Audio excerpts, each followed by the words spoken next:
Hey guys, welcome to my channel. I hope you're all doing very well. Yes, I'm back again. It's been too long, but I'm back with another video. Oh my gosh, it feels so good making videos for you guys again. I'm so happy to be back, guys, and thank you for your patience. Thank you for asking about me, for messaging me. I really appreciate your messages, guys. It's so lovely. So thank you so much. Even though I wasn't on the platform a lot, I may not have been able to answer promptly, but I really appreciate those of you who reached out and asked me if I was okay, like where was I at. But I am slowly but surely getting better, and I'm really excited to be filming again for you guys. And what a time to be back with a brand new Martin Scorsese film of all things. So without further ado, hi, I just watched Killers of the Flower Moon. Let's talk about it.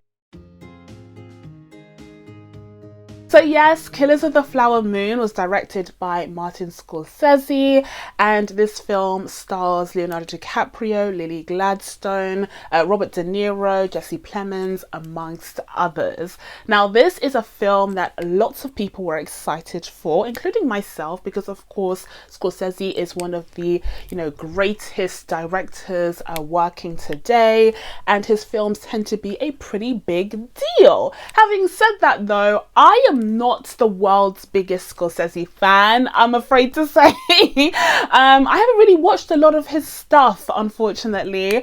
I've only ever seen Taxi Driver, because everyone kept comparing it to Joker, so I was like, what's the tea on that? I've watched The Departed, which I really enjoyed. I really liked The Departed. I watched A Wolf of Wall Street, and I watched The Irishman, and both of the latter two I found to be a little too long for my liking, but I certainly preferred Wolf of Wall Street to The Irishman, which I felt to be like a whole slog. Like that was just what that film was not for me, and I think the de-aging situation certainly did not help. So yeah, my thoughts on Scorsese are, a little bit here and there. I'm not quite as enamored with his work as many are, but that's mostly because I haven't seen a ton of his work, to be fair. So I should fix that. I should remedy that as soon as possible.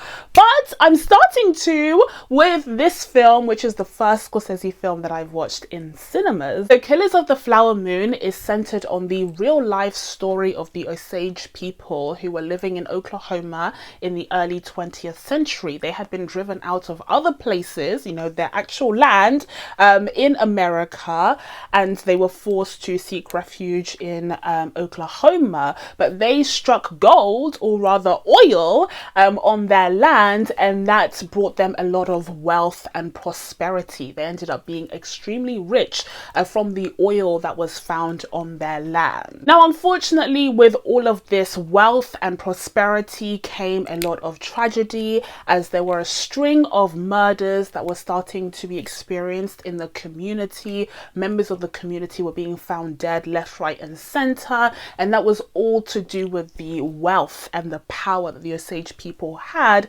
due to the oil being found on their land. So essentially here you have the story of this murder mystery and the loss of all of these people within this tight-knit community. It's a story of gold-digging white men marrying Osage women for their money, worming their way into these Native American families, and it's also the story of the founding of the FBI in one of their first major high-profile cases, and also what it took for these Native American people to even get the attention of the federal government, because unfortunately the federal government did not hold the lives of Native American people with the same importance as the lives of white people, which is just the most predictable thing about this entire film, really. So many people are already hailing Killers of the Flower Moon as this masterpiece in Martin Scorsese's already very impressive filmography, but my feelings on the film are a little bit more mixed than that. So first of all, we'll start off with the good, and first things first, the performances in this film, yeah.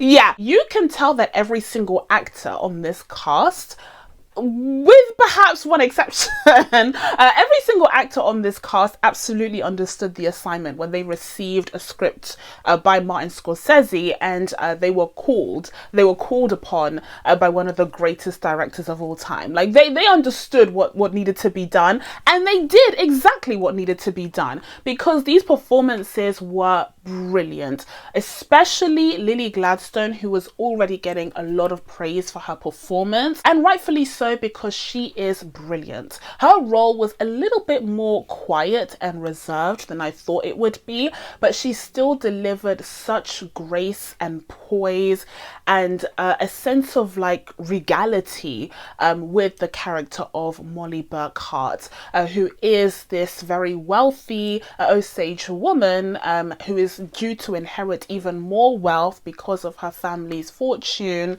with the whole, oil finding on their land, except that's brought her a whole bunch of issues that she has to face due to the treachery in her life. So I really loved the character of Molly. I empathized for her. I just wanted my sis to be happy and safe and to get away from that man. Let's talk about that man, Leonardo DiCaprio. Leonardo DiCaprio portrays Ernest Burkhart, who has the most ironic name of all time, because there's nothing earnest about it. There's nothing true, there's nothing honest, and there's nothing earnest about this man. This man sucks. This man is down to the pits. He is the worst. And I wanted my sister to get out. I wanted my sister to be free from that man, because he was treacherous, he was evil, he was deceitful, he was selfish, and he was stupid. He was dumb. On top of everything else, he was dumb. He wasn't even the smart mastermind behind this whole plan. Anyway,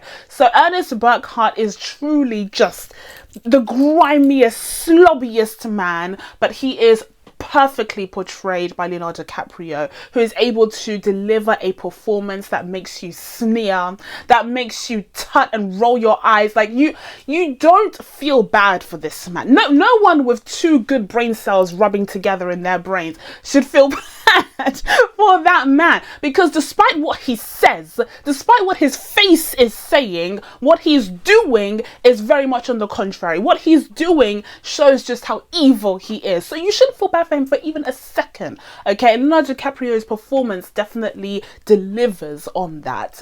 He absolutely commits to the character, teeth, nose and all, and it's just enough of a transformation for you to forget that he's Leonardo DiCaprio and for you to buy him as this horrible, treacherous character that is Ernest Burkhart. Now, Ernest Burkhart is just this simple man who's come back from the war. I believe it was World War I, and he's just trying to make an honest living driving around this taxi. But he has the fortune of having Molly as one of his main passengers, and his uncle sees the opportunity to maybe get some of that Osage money, and therefore basically pimps out his nephew. Okay, that's essentially what happens. He pimps out his nephew, encouraging his nephew to start a relationship with Molly, so that eventually they will be married, and eventually he would get the head rights to her inheritance.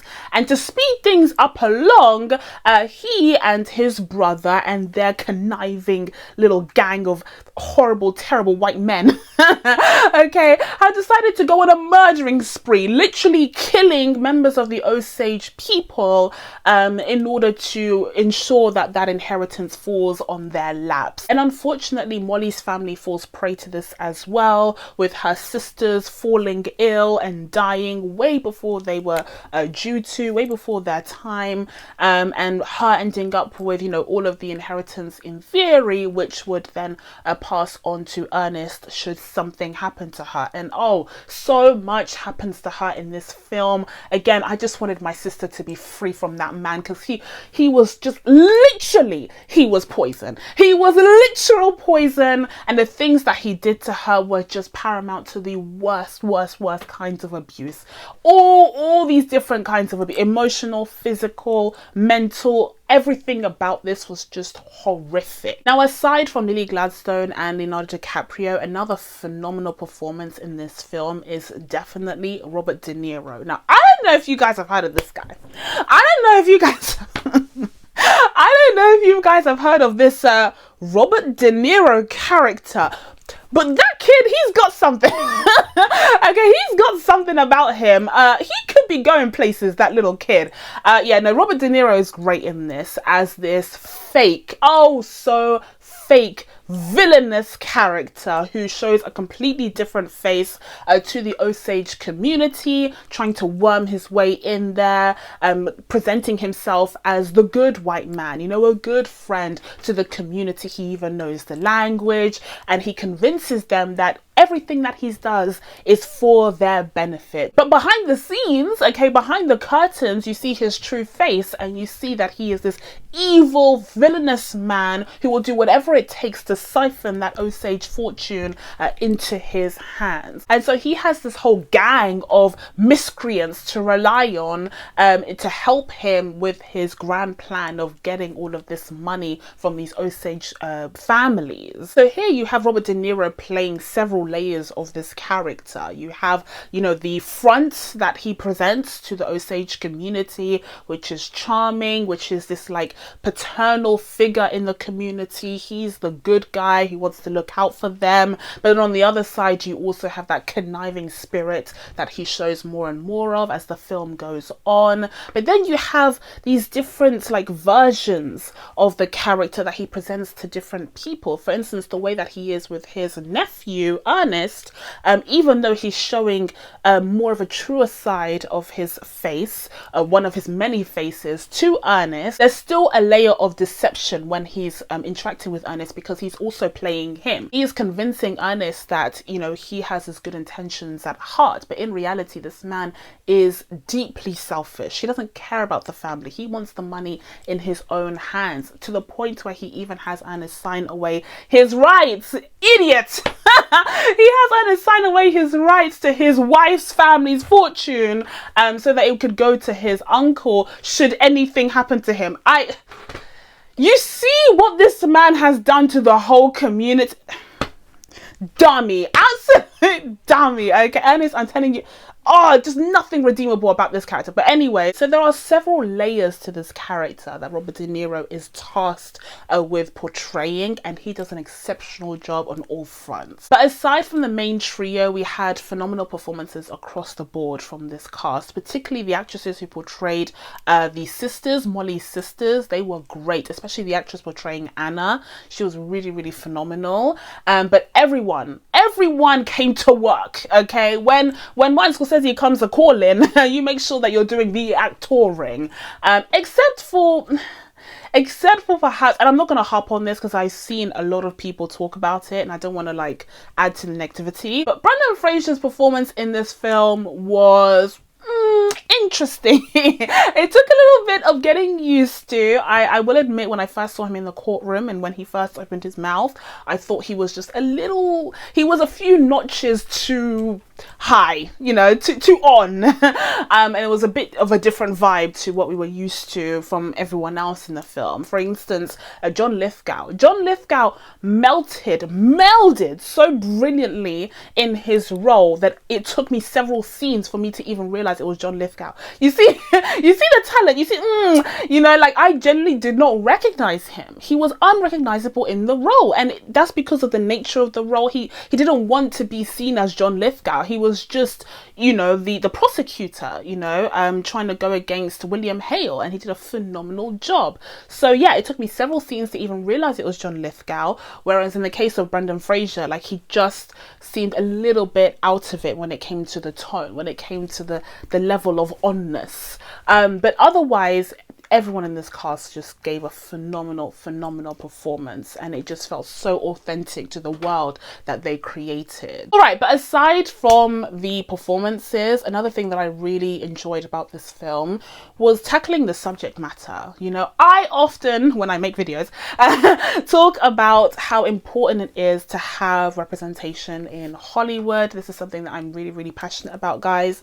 And, you know, I see time and time again that whilst we make strides towards greater representation for underrepresented groups, you still have these same kinds of stories centering around the same kinds of people being told again and again and again in Hollywood, you know, over the years. And so I feel that, you know, the stories of Native Americans, for instance, are grossly underrepresented, and it's time that Hollywood remedy that. And the fact that this is directed by Martin Scorsese means that it will get more eyes on it. It gets more attention. I've been hearing about this film for months now.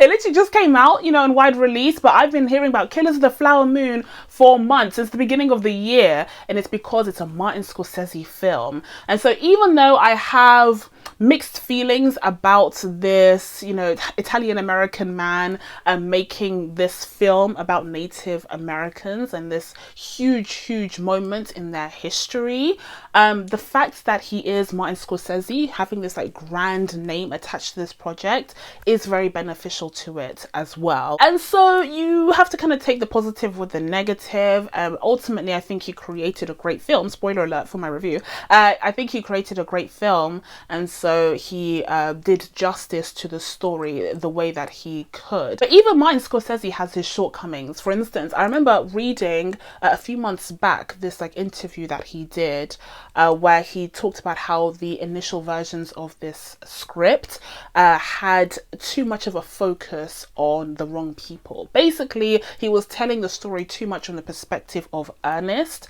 and the white men who were involved in this catastrophe, and so he kind of had to shift the perspective a little bit. And I think you could have further shifted it a bit more, quite frankly. We'll talk about that in a second, but like I said, you know, you take the positive with the negative. That's kind of what happens when you have a story like this centered on Native American history being told by a white guy. So yeah. Another thing that I really loved about the telling of this story was the fact that Martin Scorsese gave us little hints and clues to other major events that were thematically relevant, that were taking place within this same space, you know. For instance, you have the Tulsa Massacre, which is highlighted in this film several times. And this was, of course, the horrible, tragic, horrific, catastrophic attack on a black prosperous community in Tulsa, you know, Black Wall Street, which existed in the early 20th century. And the massacre took place in 1921, around about the same time as these murders. And so here you have Scorsese drawing a comparison between the Tulsa Massacre and the murders of the Osage people, where you have two minority groups who have historically repeatedly been oppressed and subjugated and just treated so poorly. But in the early 20th century, they had started to actually take part in this capitalistic society that was still overseen by white people in America. They were actually able to gain wealth and land and, you know, actually prosper under this capitalism.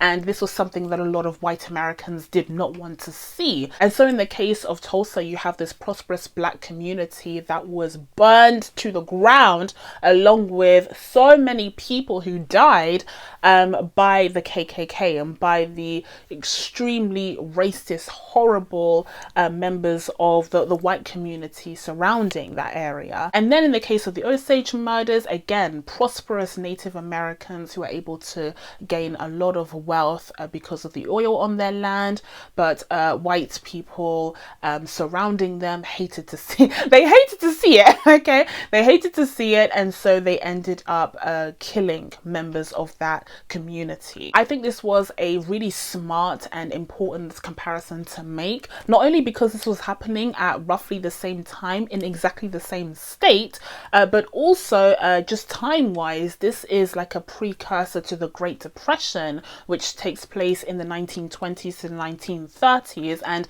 we all know, even those of us in the UK know that Oklahoma was one of the worst hit states during the Great Depression, you know, the Great Dust Bowl and all of that. And so knowing that these murders took place just a few years before the Great Depression helps greater contextualize things as well.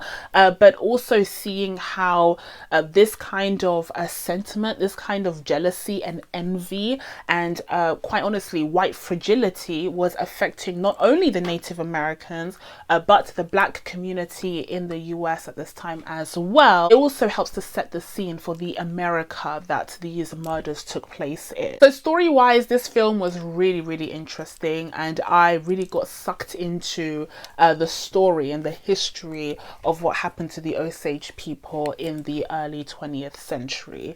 I mean, we've seen time and time again what happens when, you know, oppressed groups try to get themselves on the ladder, try to make their way up. Historically, they found themselves being squashed time and time again, whether it's having their entire communities be drowned in a man-made lake, as the Americans love to do, or if it's denial of land or racist property laws. You know, all of these things contribute to the continual oppression and subjugation of certain groups in the world, but you know, we're focusing on America, so yeah, in America. So that part of the story I found really fascinating, and I was on board 100%. But then we kind of move into the third act, which deals with a trial, essentially, which isn't that funny. This isn't even the first 3-hour movie that dives into a trial for its first act. So looking at you, Oppenheimer. But yeah, this keeps happening, and I don't know why. I don't know why these directors think it's a good idea to turn their 3-hour movies into courtroom dramas for the final act, but here we are. And once again, just as with Oppenheimer, I had an issue with it this time around as well. But before we dive into my problems with the film, a couple more positive points. It's really beautiful. It's really beautiful, beautifully made. Oh, all the productions. Oh, now this film cost $200 million, which I think is kind of absurd. I think that's crazy. This is an Apple TV Plus movie, mind you. So Apple can definitely afford it. I don't know if Apple TV Plus can afford it, but Apple can afford it, of course. But I think that's kind of wild that they gave Martin Scorsese $200 million and was like, here you go. It's not going to make its money back. Like 100%, it's not going to make its money back. Even if it made 200 million worldwide, it wouldn't make its money back because the studios are going to get 100% of that revenue. So it's a loss maker for sure. But it's definitely something that Apple TV Plus wanted to invest in because it is Martin Scorsese. And also for awards, like they want the goldware, you know, and Apple TV Plus, they're on a roll right now. They won Best Picture a couple of years back. And so they're really buying their own hype and spending $200 million on historical drama. So, you know, good for them. Good for them. They have, you know, they looked in the couch cushions and they found a couple of coins and decided to spend it on Martin Scorsese. And this is what I mean. You know, when you have a name like Scorsese attached to your project, you know, it's going to be handled a little bit more differently. And it's wonderful to see that kind of care and budget being dedicated to a story about Native Americans. And so consequently, this film looks stunning. It's a beautiful film. The costumes are stunning. The costumes, the blankets worn by the Native American women. Oh, stop. They are gorgeous. They looked warm, but they also looked regal. I just think these cultures are so beautiful, and I love the fact that these communities have really fought hard to stay true to who they are and have refused to let westernization erase their cultures and traditions despite what these colonizers wanted. So I love to see the fight back, okay? And I think the depiction of the Osage community, the way that they were so tight-knit, the way that they celebrated different parts of life, whether it be marriage or birth or death. I just think it was such a pleasure to witness that. And again, it's wonderful to see a film of this kind of magnitude and budget be dedicated to telling the story of these people who are so woefully underrepresented in the media otherwise. And also, as a side note about those blankets, those blankets were beautiful. Oh my goodness. But the blankets were just so vibrant as well, which really struck me, because whenever you see films that take place in the past, you imagine everything being black and white or sepia, or at least like decolorized, you know, very desaturated. But seeing those bright, vibrant colors on those women is just a refresher that they were human beings just like us. They lived in a colorful world just as we do, and it's just because of the way that they've been remembered, which is through these photos and videos largely, that we think that their world was desaturated. But in reality, their world was just as vibrant as ours is, and seeing, you know, the techniques and the textures and the colors of their traditional garbs was just a feast for the eyes. Absolutely stunning. Absolutely. Okay, so I've sung the praises of this film. It looks great. Acting is superb. Costume design and cinematography, all just mwah, chef's kiss. Brilliantly produced and directed movie. Now let's get into some of the elements of the film that I wasn't as much of a fan of. Starting off with the very perspective that this story is told from.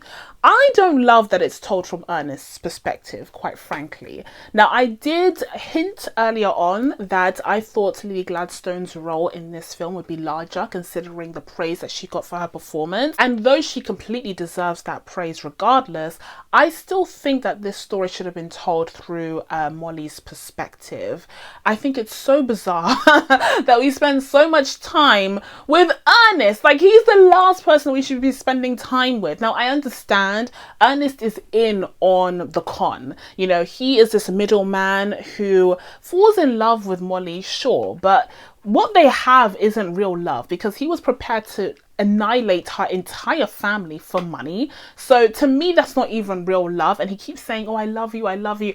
That whatever that was, it wasn't love. Absolutely not. I understand why Scorsese would think that he is the end point for this story, because he, you know, shows that love and affection towards Molly, but he also knows his uncle's scheme. And so in order to get more information about his uncle, we kind of have to look at things through his perspective. But I still think that we could have flitted between different perspectives.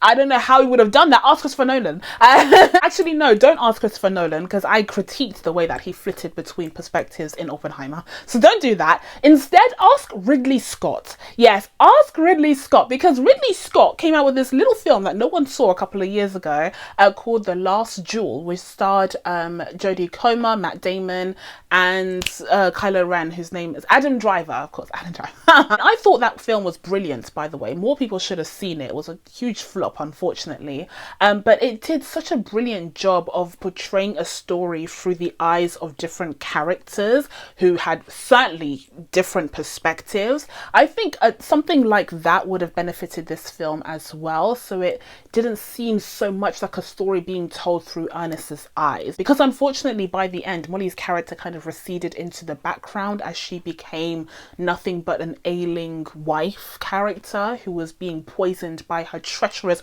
awful, disgusting husband.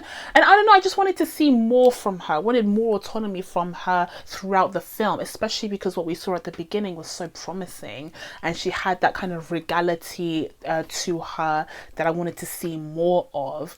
But yeah, unfortunately, she kind of recedes into the background as the story goes on. And I think it was a mistake to tell this really important story, and especially really important chapter in Native American history, through the lens of a white man. Through the lens of a treacherous, horrible, filthy, disgusting, deceitful, horrible white man. Oh, another issue that I had with this film was that it was way too long. Way too long. Sorry. Now listen, Martin Scorsese, he's been talking. That old man has been talking, okay? He's been talking about Marvel, he's been talking about cinema, and he's been talking about long films. And he and James Cameron just last year seemed to be in the camp of, if you plebes can sit down on your lazy asses, okay, on your lazy butts all day long, binge watching a 10-episode Netflix series, then you shouldn't have a problem sitting down in the cinema watching a 3.5-hour movie. So cry about it, but this isn't a big deal. Deal with it. And I just have to say respectfully, sir, Mr. Scorsese, These two things are not the same. These two things are not the same. It's not the same thing. It's not the same. No, it's not. Okay. Sitting down in the cinema, surrounded by darkness and strangers and potentially bed bugs. Potentially bed bugs. Okay. It's not the same thing as watching a Netflix series at home where you're able to pause, where you're able to turn on subtitles. Mind you, I cannot watch anything without subtitles these days. It's kind of getting out of hand. I genuinely am starting to lose the ability to watch things without subtitles, and I don't have a hearing impairment. Anyway, that's a whole different thing. But you can't turn on subtitles. You can't turn up the volume or turn it down. You can't get up for a bathroom break. You can't get some snacks. Like, it's a completely different experience being in the cinema. And not to mention, the medium itself is different. You know, there are huge differences between TV and streaming TV and film. Streaming TV shows tend to have these contained movies within each episode, and they'll give you just enough of a through line for the entire season to keep you invested as the episodes go on. And there'll also be a couple of cliffhangers sprinkled in there to really suck you in and click next episode on the Netflix app. That's a different experience to watching one film that's telling one story and kind of unraveling the threads of this story slowly but surely, certainly slowly,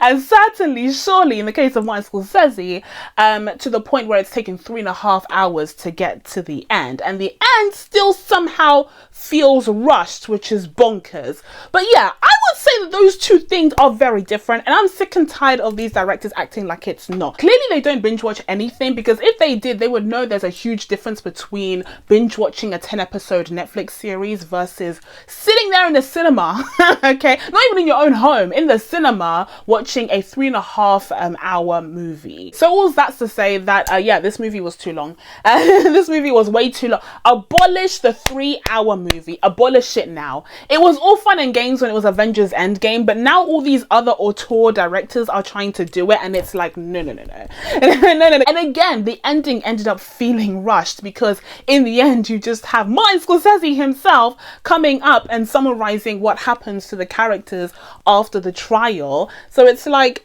after all that time, you still did not have the time to wrap up the story in a, you know, slow and satisfying way. That's absurd. That's like a mismanagement of time to me. Like, you really needed editors to nip this in the bud, because that's wild. So guys, with all of that being said, I'm going to be giving Killers of the Flower Moon a 7.5 out of 10. So that's it from me. Now that I told you guys my thoughts on Killers of the Flower Moon, it's time for you guys to let me know what you thought of this film down in the comments below.